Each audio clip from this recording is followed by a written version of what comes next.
Welcome to episode 95 of In Touch with iOS, a podcast that talks about iPhone, iPad, Apple Watch, Apple TV, and related technologies, plus tips, apps, and gear. I am your host, Dave Ginsburg. My co-host, Dwarren Sklar, is here. How you doing, Dwarren?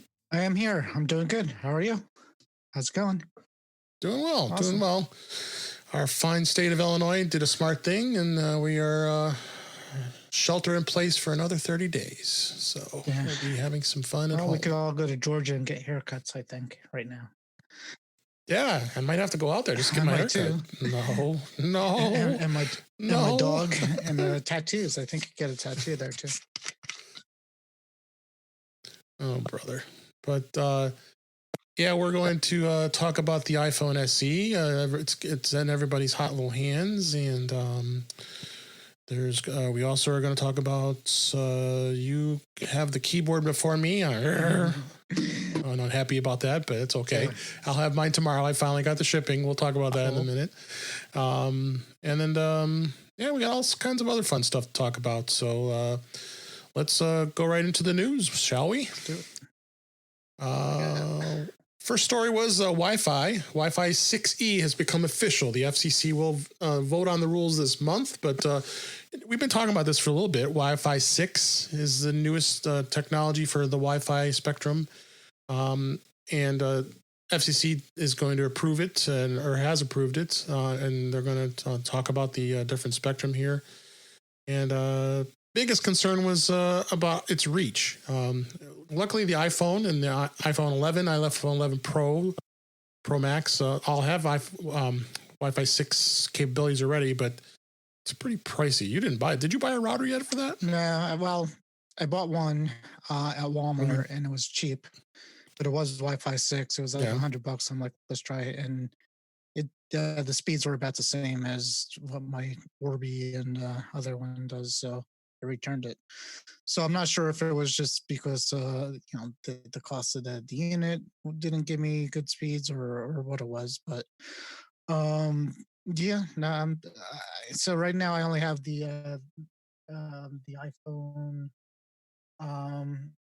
That's it, right? That's the only thing with Wi-Fi 6 that we have in there. So the iPhone Pro Max, everything else is I have the old 2018 iPad, so that doesn't have it, and it's not worth it. Not yet. Yeah, no, I think technology is still pretty new. It's definitely going to be different. This article was in Ars Technica, so we'll link to this in the show notes to look at the different band. And they still have to vote on the actual spectrum. So if those you have newer routers, you have the 2.4 gigahertz band. Then you have that's for the excellent range of penetration, but it's crowded. It's been around for a long time, and it can have a lot of interference. Then you have the 5G bands. So generally, like my router has two separate bands in the 5G, which is great. But yeah, sometimes you do have some connection issues depending on how big your house is and all that. So, but at least 11 Pro and 11 and 11 Pro already have the technology. It's ready to go. So it's going to be interesting to see where it goes. I think it's going to be still a little further out before we see any devices that are really going to take advantage of the speeds. So unfortunately, because I really am interested in that because I'm always trying to. I have Verizon the gigabit network, and I've been on a tear to try to get the best speed I could get, and I do okay about 400 megabits per second on the Wi-Fi, but we could do better. Okay, so next story we found. Verizon is giving customers 15 gigabytes of extra hotspot data for the month of May.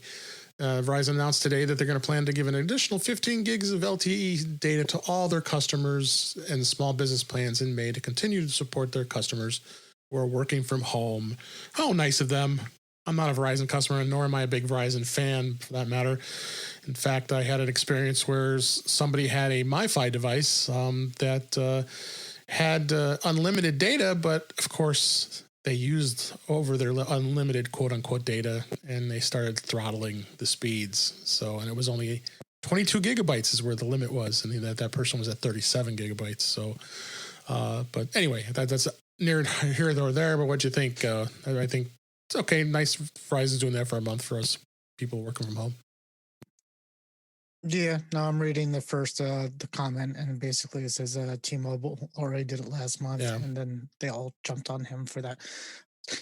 But yeah, T-Mobile did the Yeah. same thing, so So it's good. T-Mobile You know, leads the way, and everybody else follows suit. pretty pretty much, and it's I think just for Hotspot, right? They did it for Yeah. Hotspot, yeah, yeah. So it's that's good if I think a lot of the issues are a lot of the kids don't have internet. Some of the kids don't have internet for school, so Yeah. they're doing it for those people.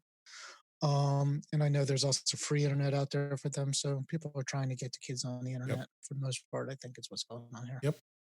That's a Mac Rumors article linked out in the show notes.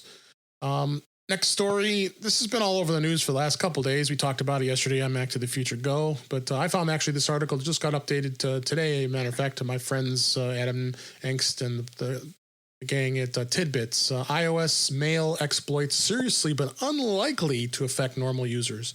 The security firm ZecOps had announced that some of its customers were hit with a pair of previously undiscovered exploits for mail in iOS that causes the app to crash, reveals a mechanism that could be used as part of a sequence of a zero-day attack.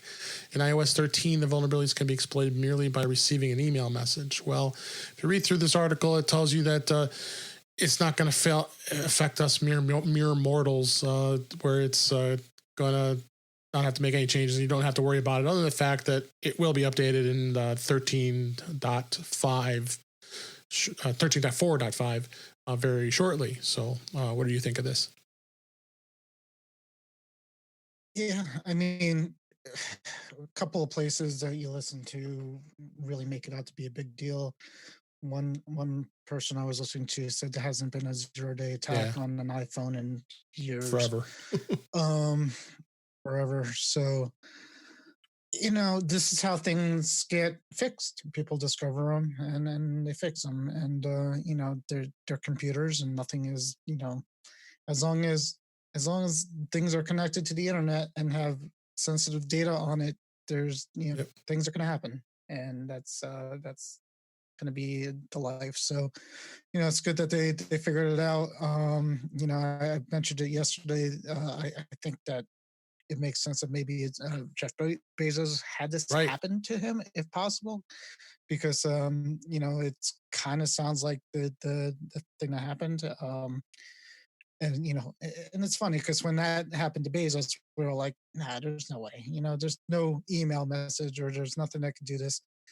It goes to show you that computers are computers, and nothing Right. is nothing is totally hack proof, and the more they figure it out, the better we are. Absolutely. That was in Mac Rumors for that article. And next story, Darkroom. There's a great photo editor called Darkroom for iPhone and iPad. They expanded with video editing features. This popular iOS app, which is only $5, it's like $4.99, and it works across both the iPhone and the iPad. Released some great updates yesterday. This was a 9 to 5 Mac. Which released some major under the hood changes to improve its performance and full mouse and trackpad support, which is huge, which we'll talk about in a bit. The app expanded beyond its photos capabilities now that the newest updates can now handle video editing too.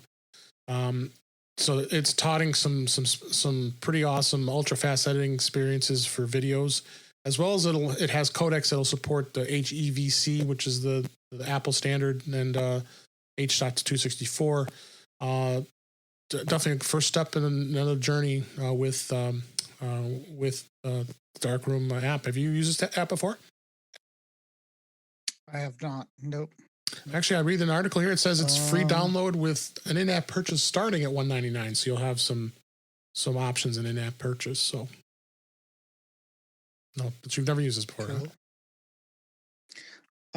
No, I'm not a big photo editor. I seem to be okay with most of the time Photos app and whatever. Yeah.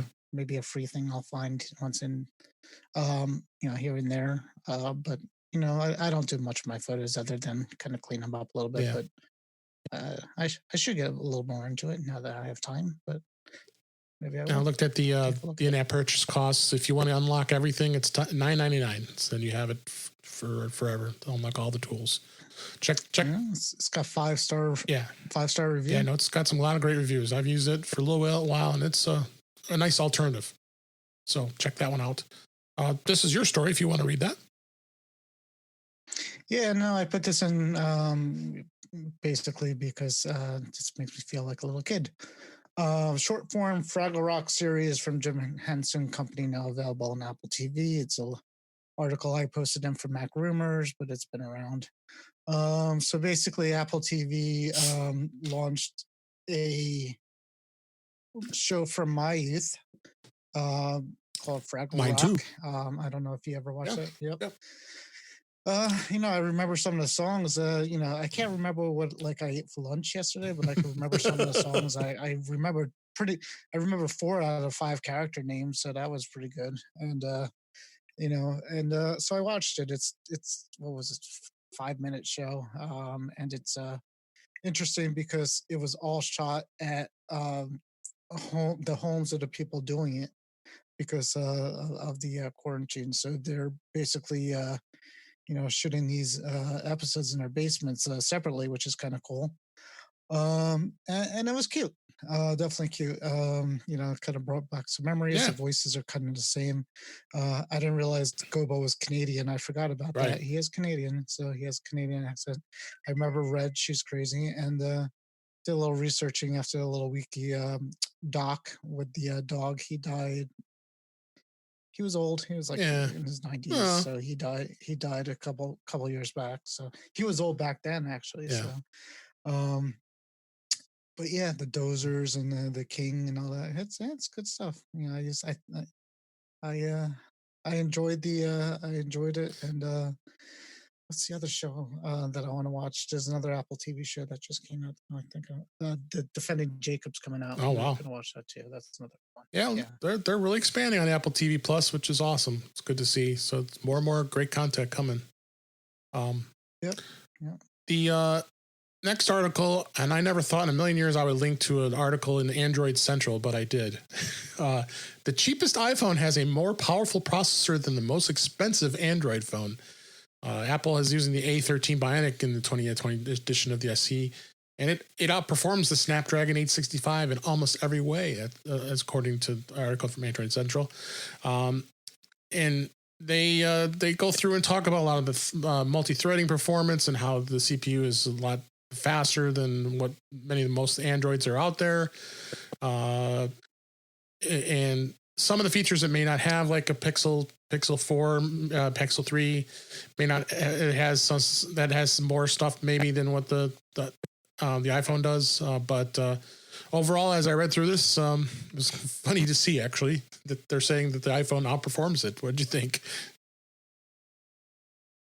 I mean, they cheated a little bit because they put the best processor they have into the cheapest body.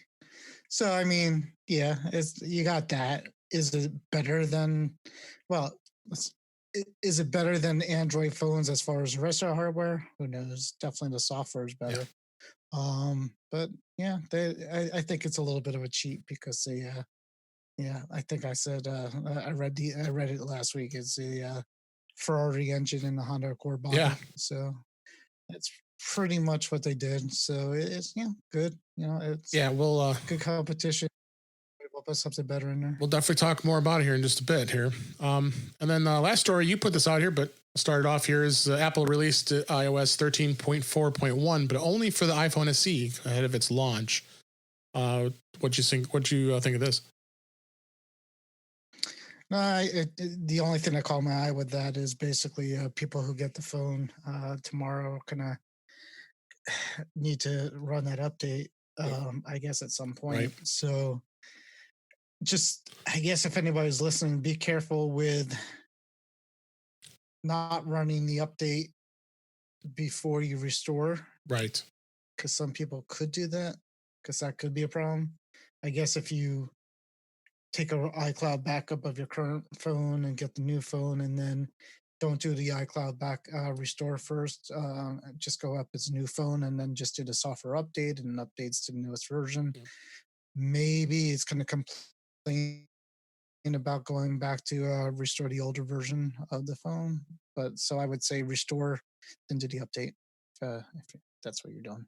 Yeah, I mean, we're at 13.4.1 now on the 11 Pro, 11 Pro Max.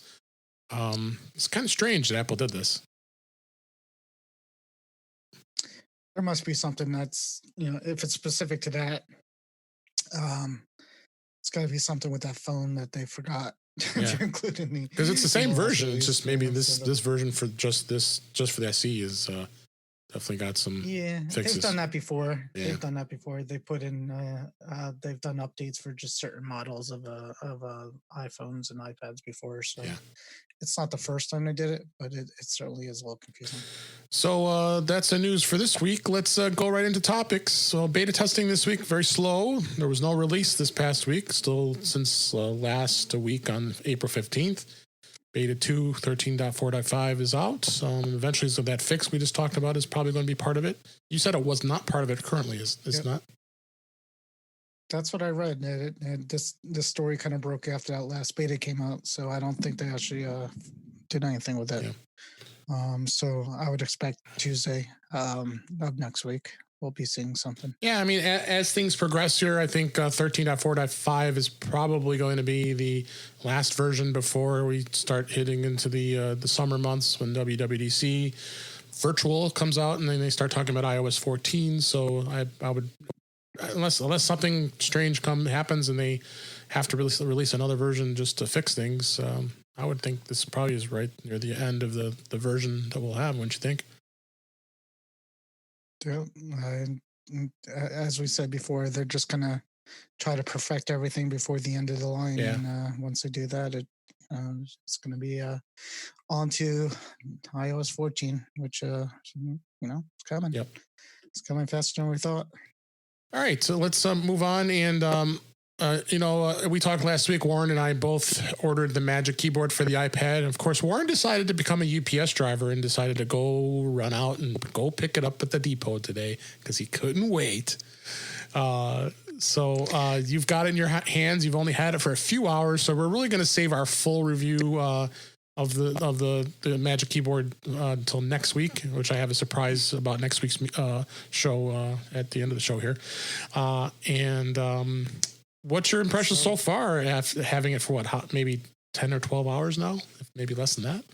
Oh, not even. I've had it for a couple hours. I think you can't really see it well with my virtual background, I guess, right? Probably not. No. Oh, there we go. There you go.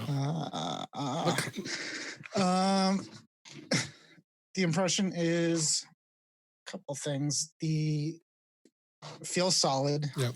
The keyboard feels good to type on. The trackpad is nice to type on.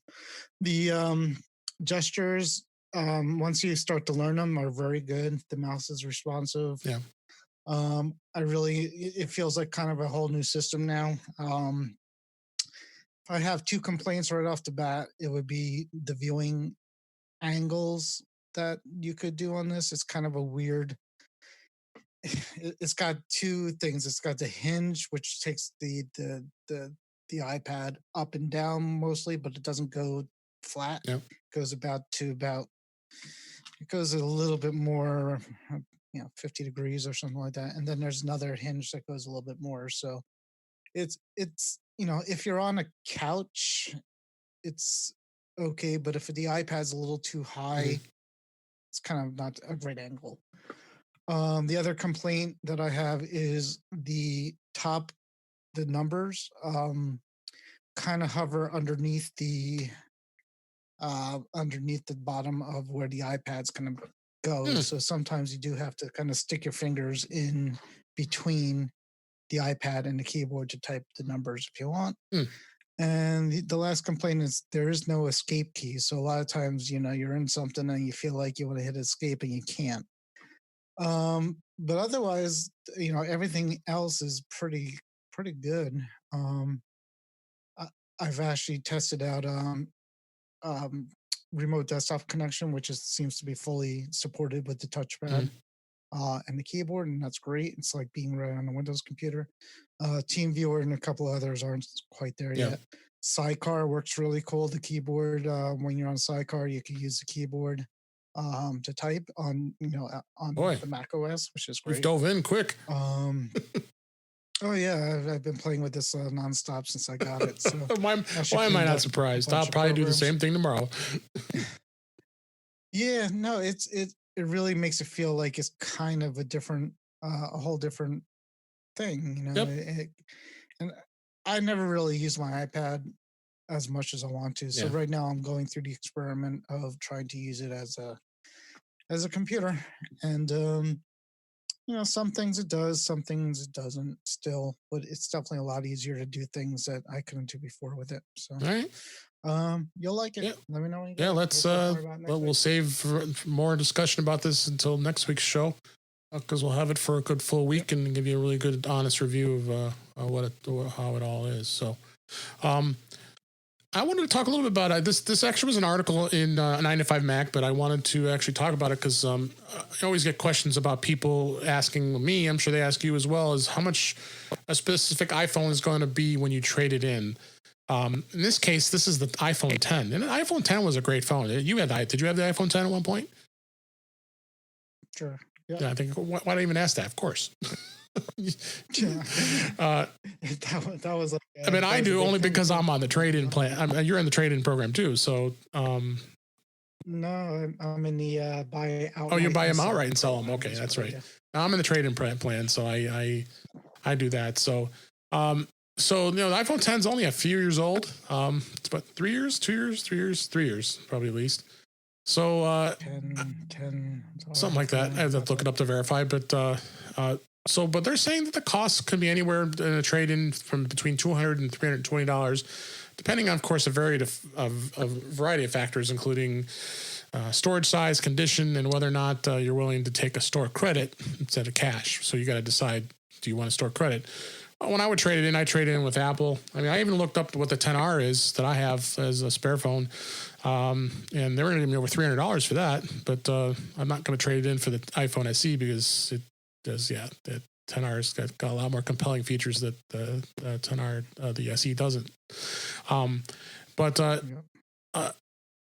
You've sold your phones out, right? Pretty much, right? You've never really traded them in.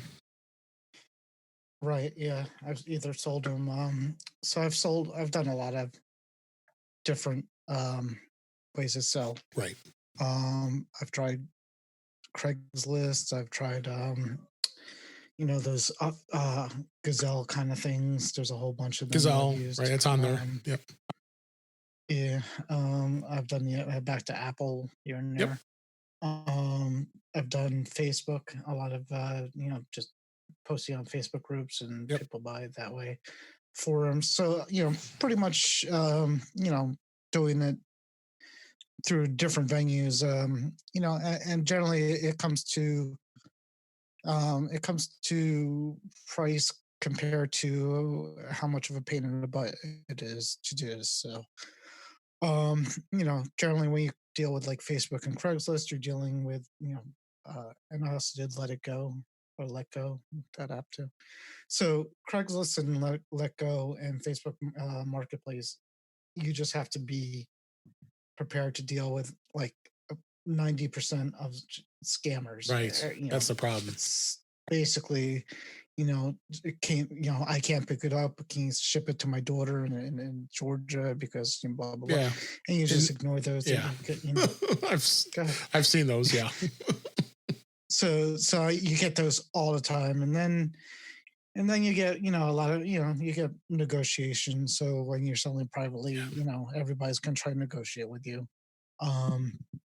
But out of like that, you'll get like 0.1% of somebody that you could, and you get good at telling who's legitimate and who's going to be a good purchase. And I've gotten pretty good at that and pretty much sold them a couple that way.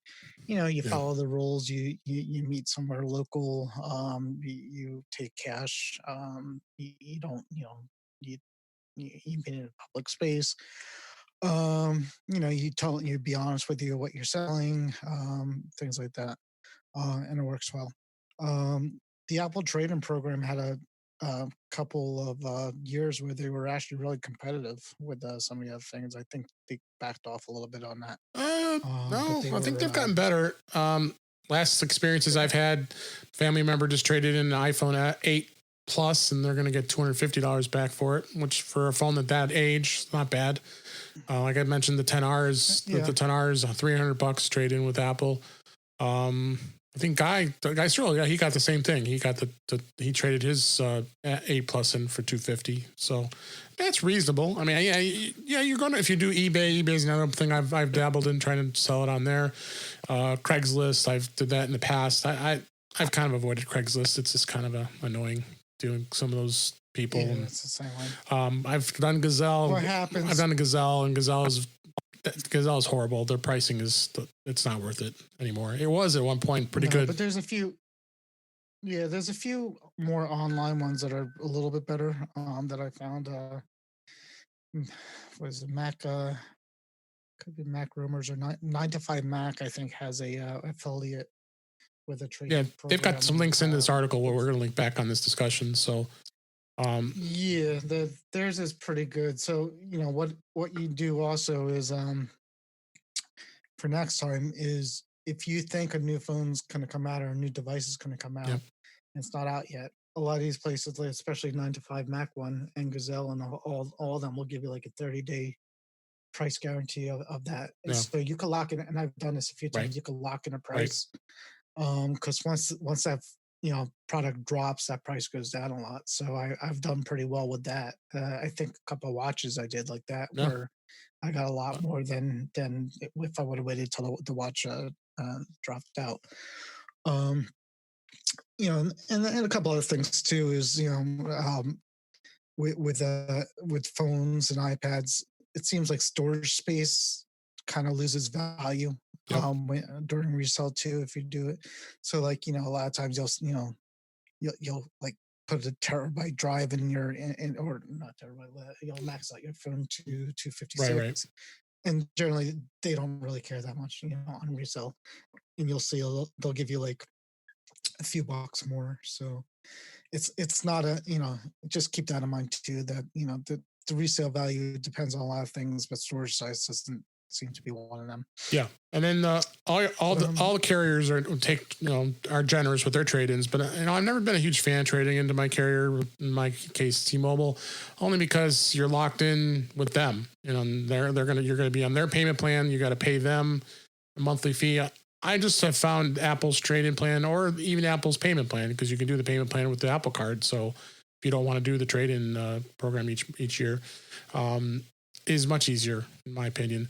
And this way, if the trade-in plan, if after a year I don't want to trade it in, I can keep it for another year until it's paid off, and then once it's paid off, then it's mine, and I can do what I want with it. I mean, there's been like last year when my 10S Max, I actually had a family member buy it instead, so they just paid off what was left of the phone, which saved them a lot, because it was if you remember the 10S Max, which I had 256, was not cheap, so they got it for half the price of what it was. So there's deals like that. Of course, you work out with family members if they want, because they know you're an upgrader and they're not. So, but there's a lot of great lists of ways of looking into trading in your phone on this site. So anything else you wanted to add on this? No, just read the article, because it is, if you're doing private trade and private selling, there is a science behind it. It's not as easy as you would think it would be. So take a look at the article. Yeah. All right, so let's move on. We have our next topic is going to be the iPhone SE.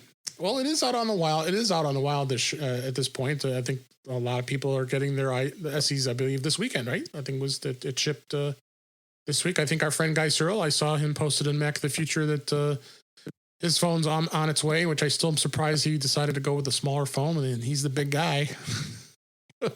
Yeah, we'll see how it I'm goes. curious to see how much he complains about it. He should get his tomorrow. I know a lot of review units were the embargo was lifted, Yep. so there was a lot of reviews about Oh it. yeah, and that's what I was gonna say about this. There's a ton of reviews out there, right? I mean, I watched iJustine, Marcus Brownlee, and Mac Rumors, 9 to 5 Mac. They've all done their initial thoughts on the phone. It's still pretty new, but breaking it down, I found this is probably some of the things of what you're going to miss in as far as 5 key features that aren't going to be on this phone, this iPhone. The first one is a stereo speaker. It's only going to have a single speaker on it, so it's going to be mono sounding. So I don't know if that's going to be a deal breaker for you. Would it be a deal breaker for you? I don't listen to music. I'm not the kind of person that listens to music on my iPhone out loud. So for me, I would. So you got to think if you're one. I mean, the 11 Pro Max has amazing sound to it, but if you find that you're going to be struggling with the sound, because most of us are going to be using our AirPods or any Bluetooth headphone or speaker on it. Yep, it isn't going to matter because the sound's going to be much better on there, of course. Doesn't include night mode. Well, yeah, they got to cut corners somewhere, right? So I mean, that would bother me. It does. It would be for sure. Yeah, I really love that feature on the 11, the 11 Pro Max and 11 Pro. Yeah. So. Yeah, me too. So yeah, that would be kind of bothering me a little bit. So there's one of the features right there that kind of stands out. You're trying to save some money, and you're not going to have that feature. The third one is no Face ID and no headphone jack. Well, we've lived without the headphone jack this long. I can't imagine that's much of a problem, because anybody, even who had the iPhone 8, and that which this model is kind of based on, it didn't have a headphone jack. So. That's not a huge deal. And then Face ID, I like Face ID personally. Don't you do as well, right? Yeah, normally. Yeah, unless you're wearing a mask, of course. Not these days as much. It kind of bothers me more, but that will pass. Yeah, and we'll get back to using the Face ID. So you go with Touch ID in that sense. So that's really a personal preference of how you want to unlock the phone. People are used to Touch ID, and then this is a perfect phone for you. People are going from the 7 or the 8. It'd be great. But if you're going 10R or anything else, which I don't think a lot of people are going to be doing that, I'd be surprised that folks are jumping from those models. Yeah. I think anybody going from a Face ID model is not going to jump back to this phone. Yeah. I think anybody going from a Touch ID model will possibly get to this phone rather than go to a Face ID model. Right. So, and then number 2 is no tap to wake. Well, that's kind of annoying. I actually like that feature. Don't you? Yeah. No. I mean, I think I use it all the time instinctively, but that's kind of weird, because I thought, didn't the 8 have that too? I thought it did. Or maybe not. I thought it did. So, like I said, to get into this price point, they had to make some exceptions, right? To where they want to cut. So, and then the last one I came up with was the U1 ultra wideband chip. It's in the iPhone 11 and 11 Pro, but other than some of the features that the AirPods have, the AirPods and AirPods Pro, that utilizes that chip for connectivity, there really isn't much for that chip right at the moment. But it is going to be a chip for the future. It could be missed later, because people are going to buy this iPhone SE and want to keep it for a long period of time. Don't you think? Unless that chip also what's going to help with the AirTags, or is that something else? It may.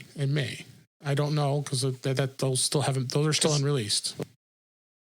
I thought that's what it was. I thought that chip also helps the AirTags get located, because people with that chip in their phone could locate those the AirTags. So if that is the case, that's kind of weird that Apple wouldn't put that in there, because that kind of makes the AirPods more valuable, because the more people that have a phone that could pick up the AirTag location, the more useful it becomes. So yep.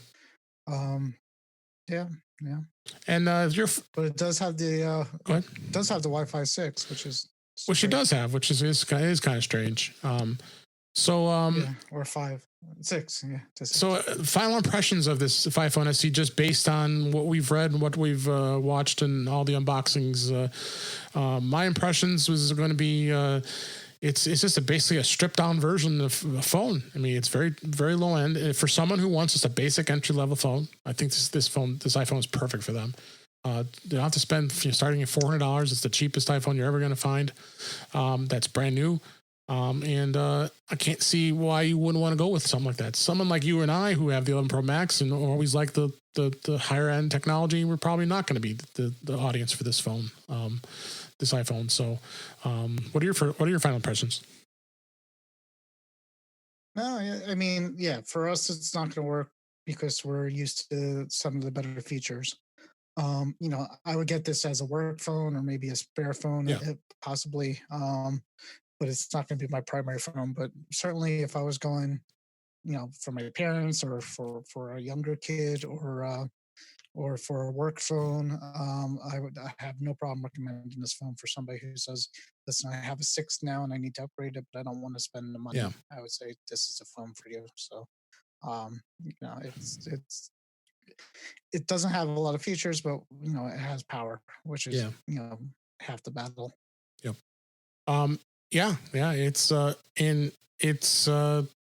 It's going to be a big seller. I really think it will be. I think everybody's kind of on the fence. Camera wise, it's got the one single wide angle lens. The wide angle, is it a wide angle lens? I think it is. It's the standard lens. Out of the 3 lenses that are in the 11 Pro, and 11 Pro Max, and 11 for that matter. It does portrait.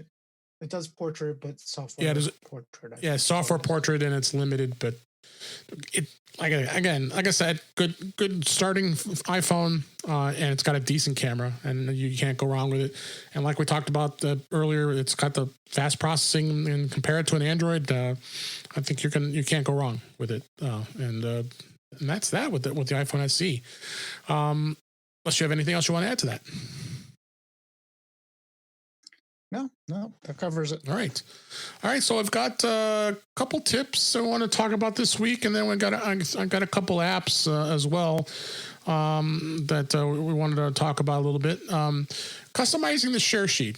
Have you customized your share sheet in iPhone, an iPad? Too much of a detail? No, not really. I found actually that most of the stuff on the share sheet is pretty much good for what I use it for. There's probably some things I could get rid of. Yeah. But for the most part, I'm pretty good with the default settings on that. Well, for sharing options, that's the top row. And anytime you go into a particular app, and what the share sheet is, it's going to bring up the rows of what you want to share with somebody within a specific application. And you can set it up for favorites, and you can set it up for specific apps. It'll give you suggestions. So basically what you're going to do is you're going to see some contacts. You message them off them in a top row, and on the second row you're going to have a device that gives it what thinks you'll want to use, like Mail, Facebook, Notes, and other apps. Then if you scroll to the second row and then you tap the More button, then tap Edit at the top of the next screen, you'll notice that the AirDrop has a permanent spot in your favorites, because of course using AirDrop, I do that. I mean, I don't know about you, do you use that all the time, I assume, to send things to your other devices, right? Or somebody else. Yep. Yep. All the time. Yeah, AirDrop is awesome. I mean, I think it's really awesome. So then other apps can be removed from the favorites, and of course it's got the little red minus signs to take them out, and then it's got the 3-bar bread box that you can move them up into any order you want. And then at the bottom there are suggestions. Now, you and I both use Facebook. Facebook's always the one thing you always want to share something right from, particular, like whether it's a Safari, it's a website, you want to use the share function on there. Whether it's a browser like Chrome or Firefox or even Slack for that matter, you might want to share something right into Slack if you're doing some communications with that. And you can add however many you want in that row, and then it gives you a full list of items that are there, and once you're done, you just tap the done button, and then there it is. And then the next time you open up that share sheet, your favorites will be the first ones, and then the second row will have the other ones at your fingertips. Now, there's also actions. You know, I'm assuming you've used a lot of these actions, right? That that you do, like copy and add to home screen and all that stuff, right? Yep. Yep. When you'll have some quick ways to share that way as well. So you've got things like you want to add to the home screen. There's a lot of times if you're going to Safari, there's a website that you may go to all the time. You may want to add it to the home screen. It'll give you that option. Just add it right from the share sheet to one of the home screen sections on your iPhone, and then gives you access to that website all the time. You can add to the reading list in Safari. Look, if you're a lot of times people using Safari and you want to have a list of sites that you want to go back and read later, you have that option right in there from the share sheet. Adding a bookmark or adding favorites. So a lot of this stuff is all there, and you can go in and actually edit these actions too, and you can reorder them the way you want. That's by tapping in the edit, and if you want to you want to reorder them the way you use the things, you can do that as well. Also gives you options like markup. So you want to be able to mark up a photo, let's say, you can do it right from the share sheet, or you want to print something right away. Gives you that option there, giving you ways of that as well. The share sheet is very powerful. It's a place that you want to set up and customize in the best way you can and how you want to work, which I think is a great thing to be able to do, and it'll make life easy for you on that. Anything anything that stands out for you that you like to use in the share sheet? No, as long as it's there, 99% of the time when I go to share something, it's there. So it as I said, defaults are pretty good, and so I'm pretty happy with the way it works. Yeah. So easy way to know where it's there. First place to go is when you're in Safari. You've got the little square with the arrow up. That's the share sheet. You tap that button, and then that's going to tell you give you options of what you want to do it. The first two rows are there.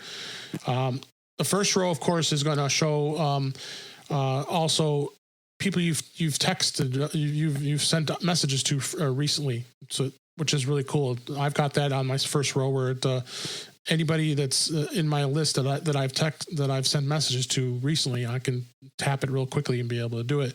Like I've got my iPad right next to me. I can send from my iPhone to my iPad right away if I want to switch over. If I'm looking at a website here. AirDrop's going to give me options of how many places I can AirDrop. Of course, I can AirDrop to both my Mac and my iPad, as well as somebody who's in the room or nearby.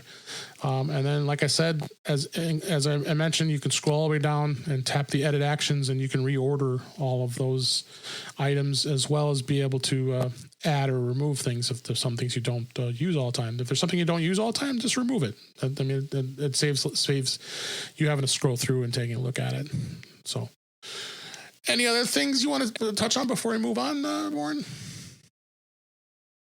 Nope, good stuff. All right. So another feature I wanted to talk about is accessing the accessibility shortcuts. Do you use the magnifier on your iPhone all the time, or some of the time? A lot. Yeah.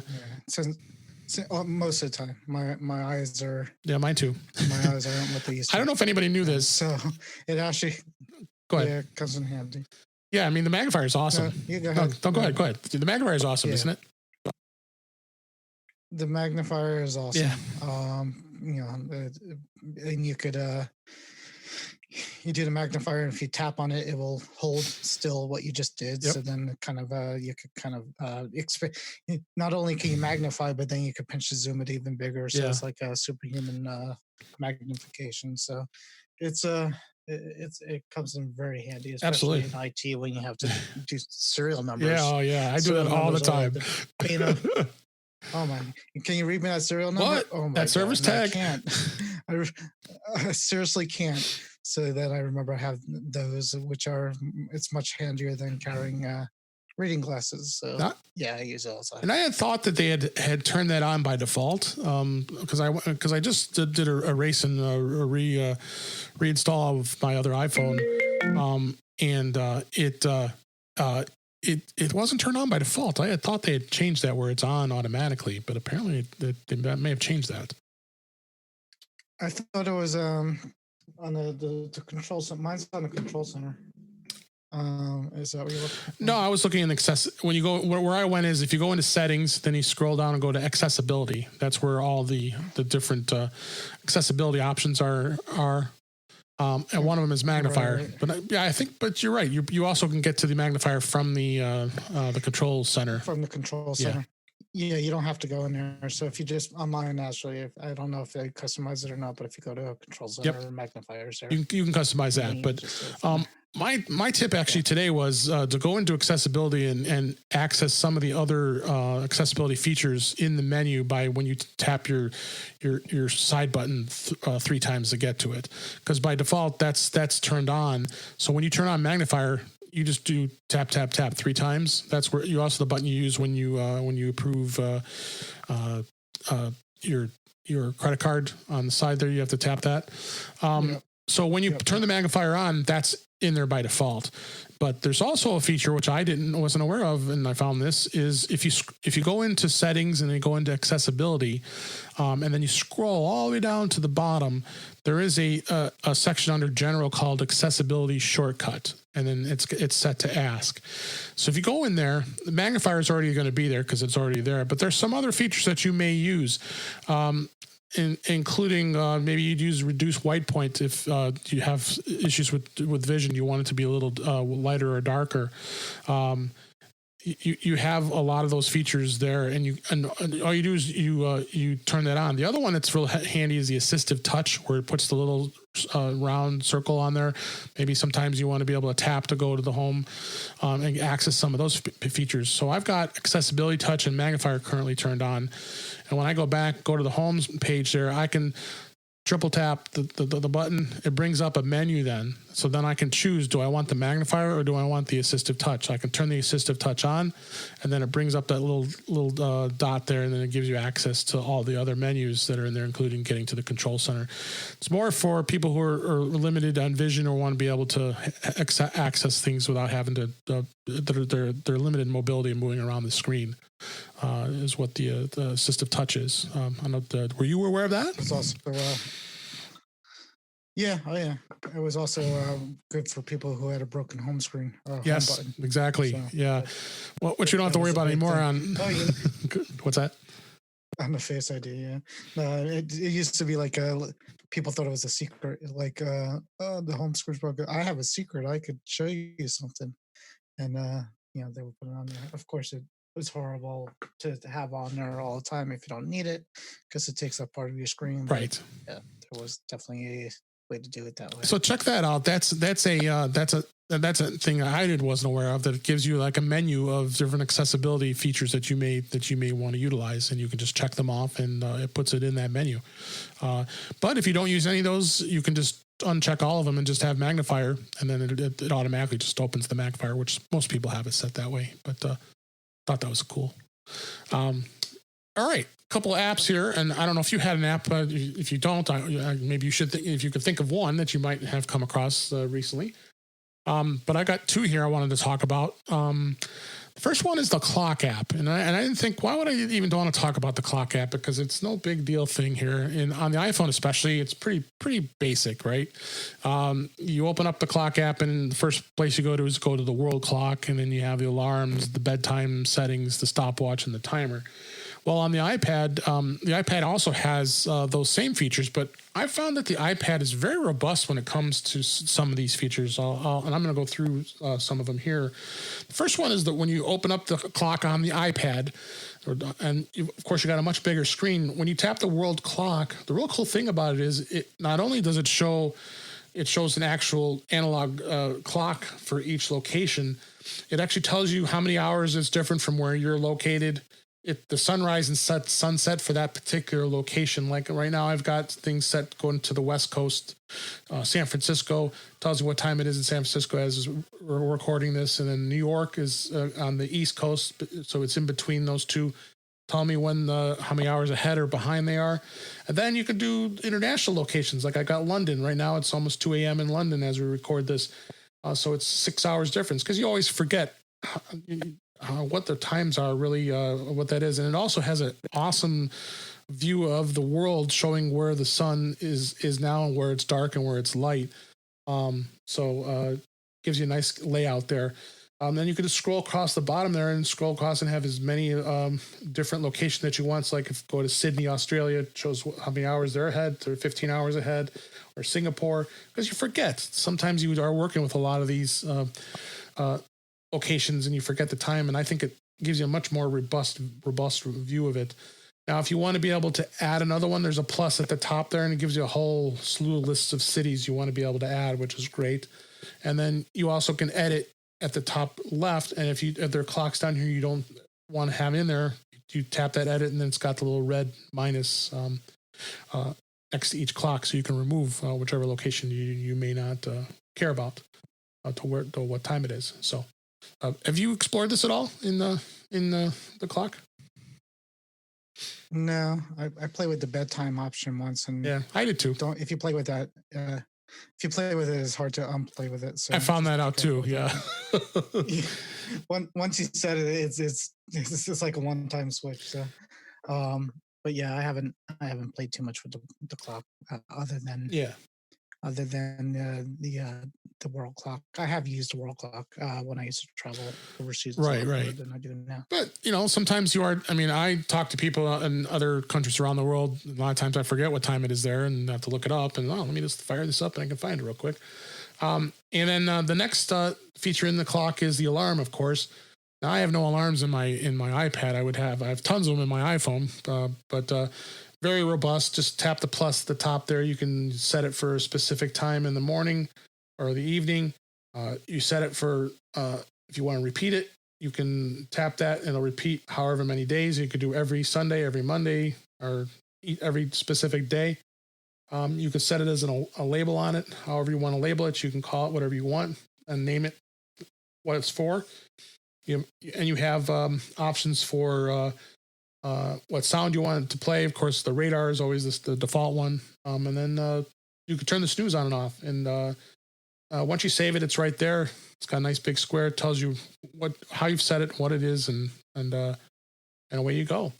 Like you said, the bedtime, you're right. I play with that a little bit. What the bedtime is it allows you to schedule and wake up your alarm and bedtime reminders on your iPad. I don't know if too many people like to have their iPad next to on your nightstand. I assume you don't. Not my iPad. Yeah. No. My phone. Yeah. Right. iPhone as well. So that's what that is. I'm not going to go into much detail with that. Stopwatch is great. Gives you a nice big display of that. Of course, that's got some great features also on your iPhone as well as your Apple Watch. I use a stopwatch a fair amount on my Apple Watch as well as the timer. Timer is a nice thing where you can set it for however many minutes you want to count down. Maybe you're cooking something, you want to set it for a particular amount of time. And it lets you set that too. Do you use it on your Apple Watch, the timer at all? Yeah, here and there, where you could say "Hey, ask lady" on the watch too. Do that too. So that's the clock app. I thought it was kind of cool just to kind of give a view of what it was all about and check it out. People may not know that it's got some of those great features in there. So. And then the last app I have is Pixelmator. Pixelmator for iOS. Pixelmator is a great photo editing program, and it's probably one of the cheaper ones too. The pricing in the App Store. You can get it for $4.99, and it's not too terribly difficult compared to like Photoshop. If you're not a Photoshop user, Photoshop can be challenging to work. It's got a bit of a learning curve, but Pixelmator is very easy. It comes through and gives you options that are very good. And what they've done is they've done an update to it, version 2.5, and it's got a number of additions that it's added. It didn't have support to the built-in files document browser, which I've found to be kind of annoying because it was hard to get to files if you wanted to be able to pull them down. Now, while they added this feature, it also can quickly open and edit the images in iCloud and then store them either on the iPhone and iPad or external cloud storage like Dropbox as well. So it's got access to all those files functionality. And also it has a new photo browser, which you didn't allow you to do. So you're also very easily able to browse the photo browser. And you can also use a new image size presets to create new images with common sizes, because that's always a challenge. You got to know what the size is of this particular file. or a photo, I should say. So it's $4.99 in the App Store. Great little app. Have you used this app at all? You're not a photo editor, so probably not. I haven't, but I've been right. But I have heard of it, and I definitely heard good things about it too. Yeah. So it's a good app. Good app of the week this week to highlight that. So, did you have any app that you wanted to talk about this week before we wrap things up? No, I'm just gonna keep playing with this keyboard. Yeah, you're in that keyboard mode right now. So, but I'm like dumbfounded by it. It's gonna be good. You're gonna like it. So we'll have a lot to talk about. Yeah, we'll definitely be talking about it next week. I'll have my Magic Keyboard tomorrow, and I can't wait. I'm gonna be playing with it, and Warren and I will both have a full week's worth of time using it, and really give you an in-depth review of the keyboard. A programming note, I wanted to just shout out that next week we have, of course, you'll still be hearing myself and Warren. We also have a guest. Renee Ritchie will be on the show. First time ever I was able to reach out to him, and he's going to be out talking about his new indie work. He moved on from iMore, and now he's working indie. So it's going to be a great conversation with Renee, and I guarantee he has the keyboard. So all three of us will be able to do comparisons and give a discussion. I'm sure Renee will already have a video out on his YouTube page talking about it already. So I can't wait to have him on the show. It's going to be a lot of fun. So anything else you have, Warren, before we wrap things up?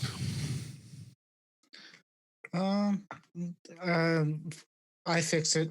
There's an article now. If people want to take a look later, they tore down the since we're talking about the new SE compared to the 8, they tore it down compared to the 8 on the iFixit. So if people want to take a look at that, it's kind of neat. We'll put that in the show notes. Basically, they're saying, basically saying they're pretty much just similar. What was the repairability number?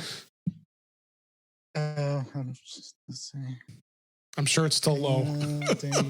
Most iPhones are. Yeah, it doesn't say in this article, but it basically says it's identical to the 8, except for the modem and the Wi-Fi chip. Yeah. Basically, is what you're saying, and the flashlight setup, strangely enough. But yeah, I'm sure it's got the same repairability as the 8. As some more information comes out on the iPhone SE, we'll definitely share it with you. I'm sure as it's in the wild, we'll even hear from our friend Guy Cyril to what his first thoughts are, and we'll get you get you that info as well. It's so small, I can't even see it. And I don't know what to do. I can't. So I can't.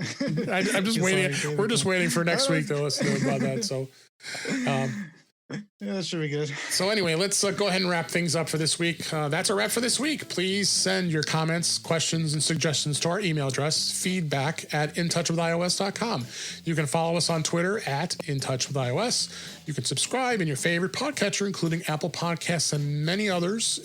Or better yet, go to our website at intouchwithios, where all intouchwithios.com, where all the ways to listen to us are there.